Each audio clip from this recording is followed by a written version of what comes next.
Hi everybody, meteorologist Joe Cioffi. Welcome to this Wednesday evening live stream as we're going to be taking a look at weather across the United States. And there is not much happening in the eastern part of the United States. There is some action going on in the west, particularly in the northwest, so we're going to take a look at that. And we're also going to be taking a look at the long-range pattern, which is still signaling a sign of change for next week.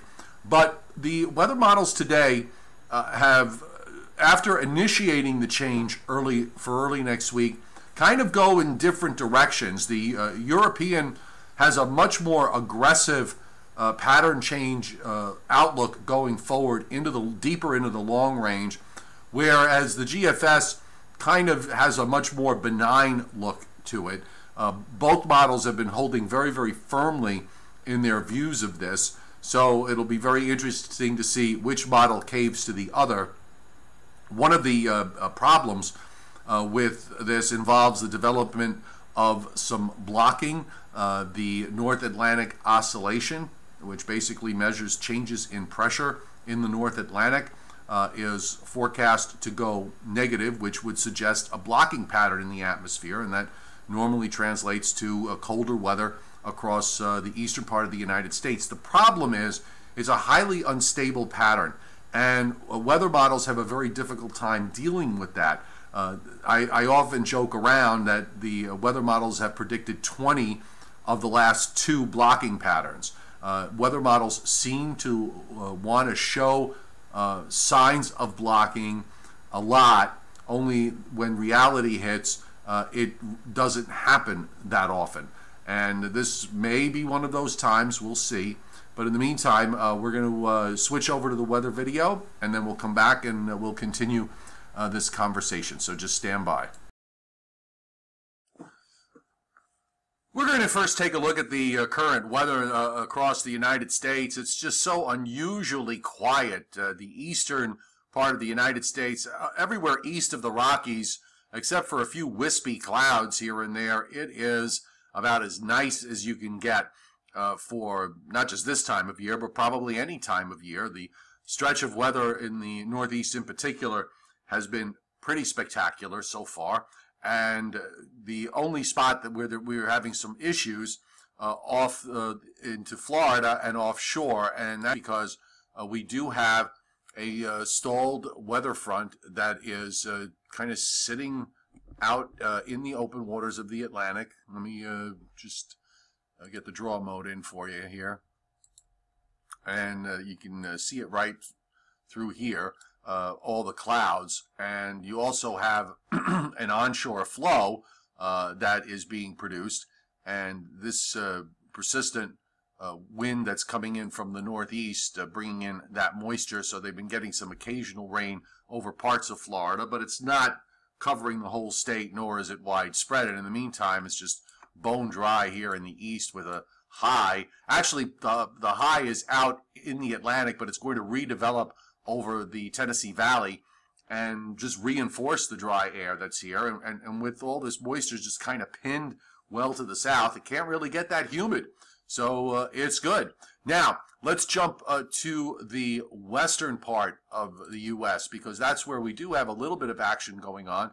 And you can see there's a frontal system that's coming into the Pacific Northwest at the moment, and particularly in Washington and on up into southwestern Canada, kind of clipping northwestern Oregon at this point. But this system does extend pretty far to the south. There's the how the front shapes up. So all of this moisture is going to be moving inland. And yes, there will be some rain that will get into Northern California out of this, so that at least will help the wildfire situation going forward. So with nothing really moving in the atmosphere, there actually will be 2 surges of rain out in the west. Now, I've got the GFS up. This is the new GFS run.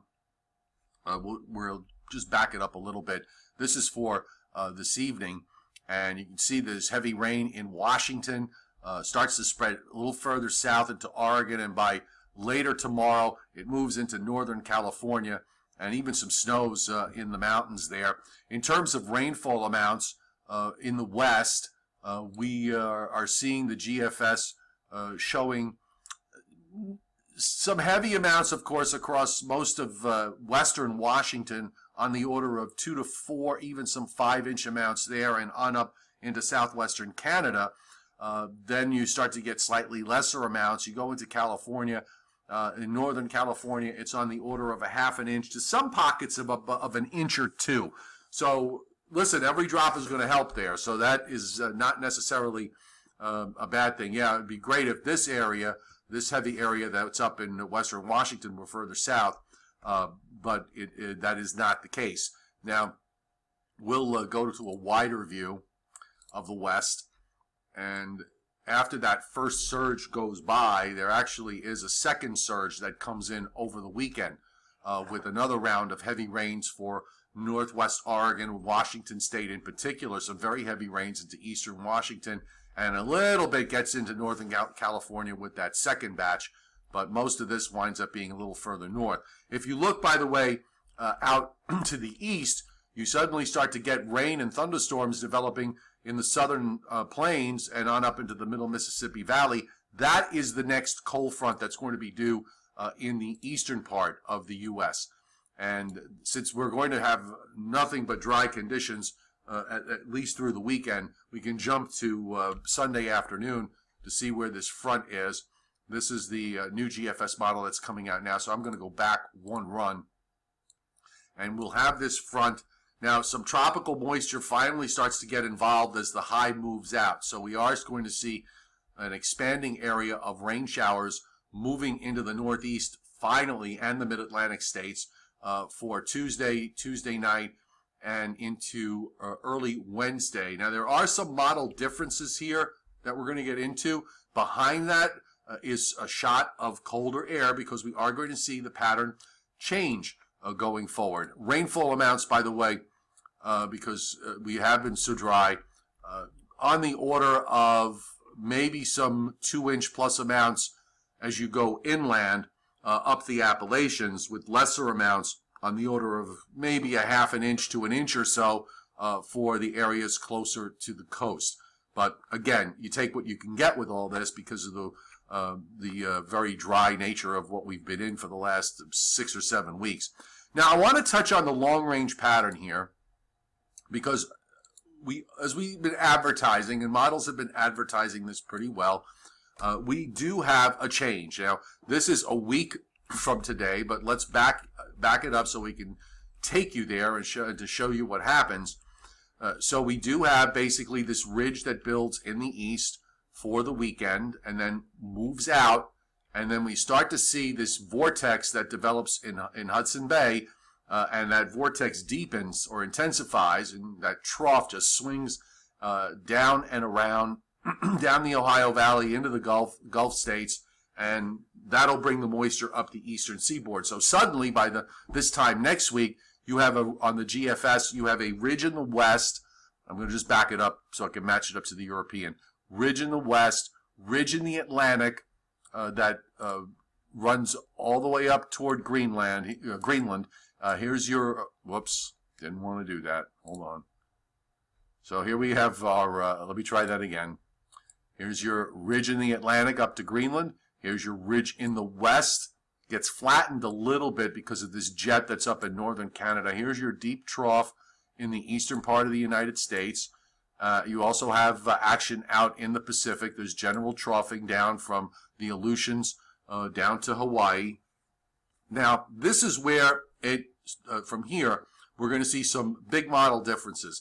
And I'm going to show you the European for the same time frame, which is really pretty much the same. The only difference with the European is that it's focusing more energy in the southern part of the trough, and you can look very closely.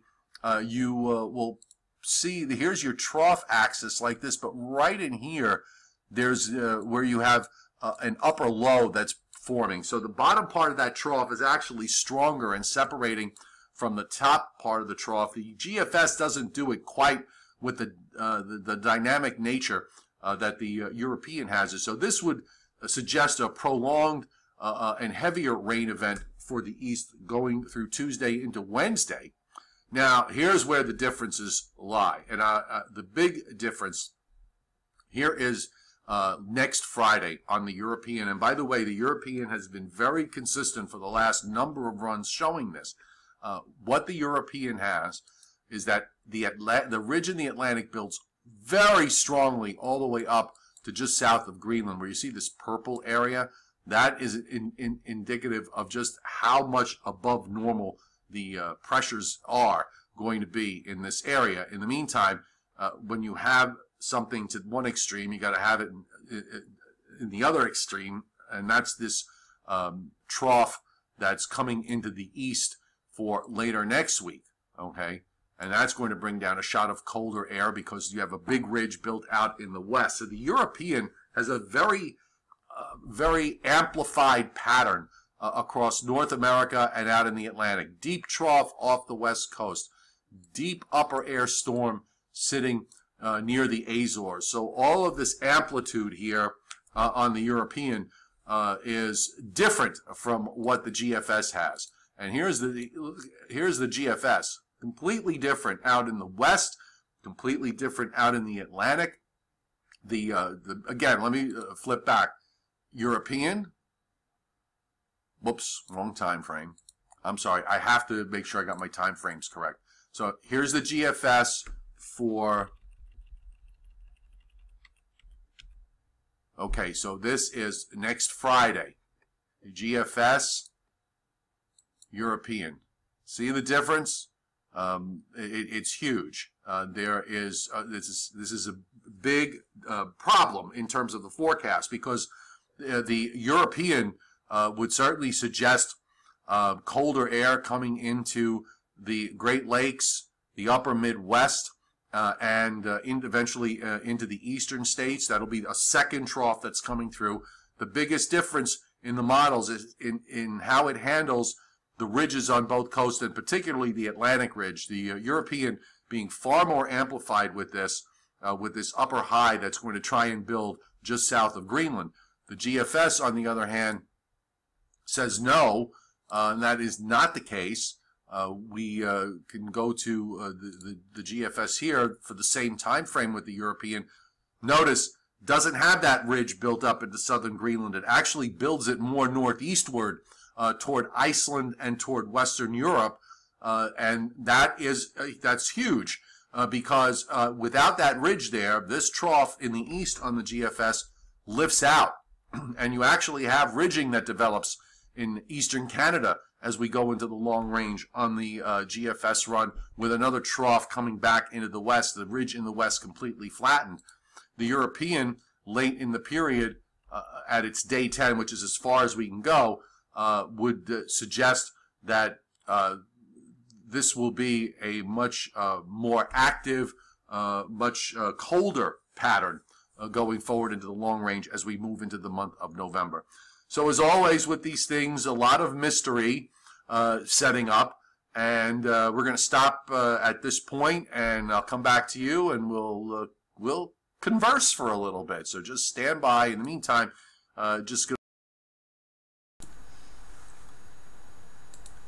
Okay, so we're back, and I want to touch on a couple of questions right off the bat. Southside Boxing, can you clarify your question? You said the storm we just had went over any sand. So I'm not quite understanding what your question is. So just give me an idea of where we're talking about here, and I'll gladly answer. Trish and Lou, what model would you go with at this point? Okay, that's a very good question. We are actually at the very beginning of what's going to be a rather long winter forecast season.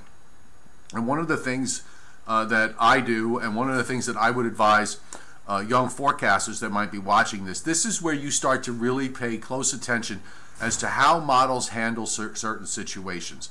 This is usually a case where the European would outperform, and I would lean in that direction. The model has been very consistent, but we have to see. Again, this is early in the game. This is the first real major pattern flip that we're seeing in the last 5 to 6 weeks.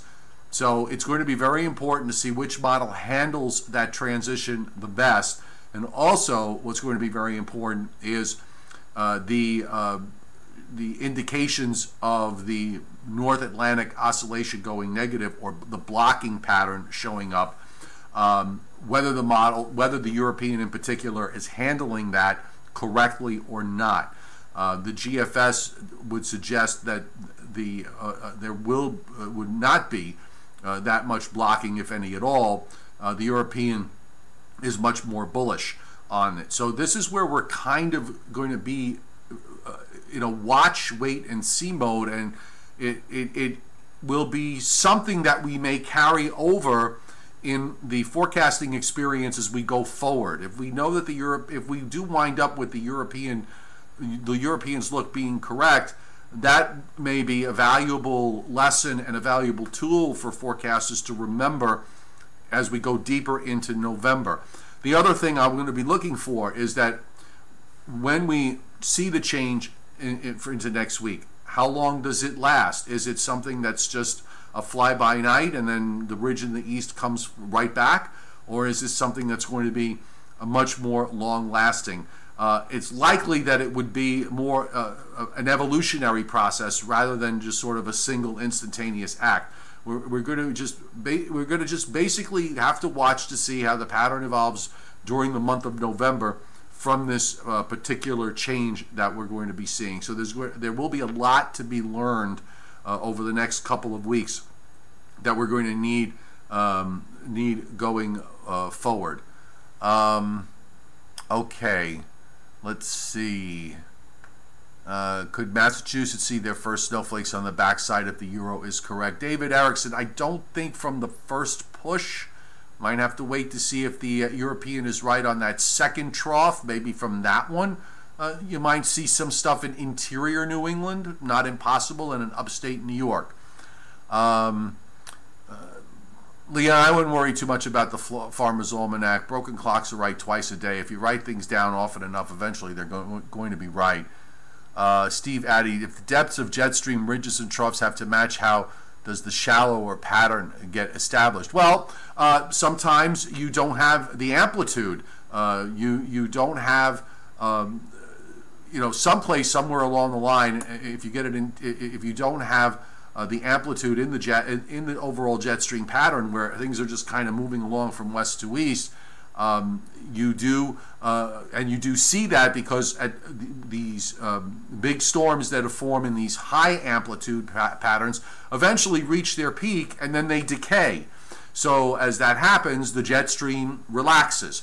Everything in the atmosphere at some point or another always relaxes when the rubber band is stretched to an extreme, and you will eventually see that. So we're going from a very relaxed atmosphere at the moment to one that the models are suggesting that we're going to see the pattern get stretched, that elasticity getting stretched to an extreme. And if one thing goes to an extreme, if a trough goes to an extreme in one place, it has to be compensated by a ridge going to an extreme in another. Okay, you're talking about Ophelia and the Sahara Desert. Yes, it did pick up dust from the Sahara along with some of the smoke from the wildfires, and that was the reason why we had those pictures coming from England with the very reddish sky or the brownish red sky shots. That was caused by the Saharan dust that was entrained by the circulation. And if you've been following the hurricane season on the live streams and weather videos over the summer, particularly in July into early August, you'll remember that we had numerous instances of large areas of Saharan dust showing up on the satellite views.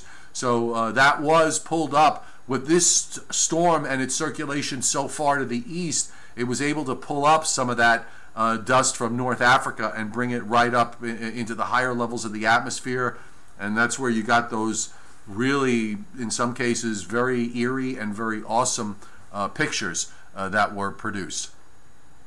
Drought is getting worse, very bone dry, Delvin. Yes, particularly in the Northeast. We've hardly had any rain in most areas in the last 5 to 6 weeks. That should finally come to an end on Tuesday and Wednesday as we start to see as we start to see this next weather system and the pattern change. Anthony Orr, the theory of a typhoon recurving before the Philippines with a trough in the east in 10 to 14 days. Actually, typhoons, there have been a number of instances back, I believe it was in January of 2015.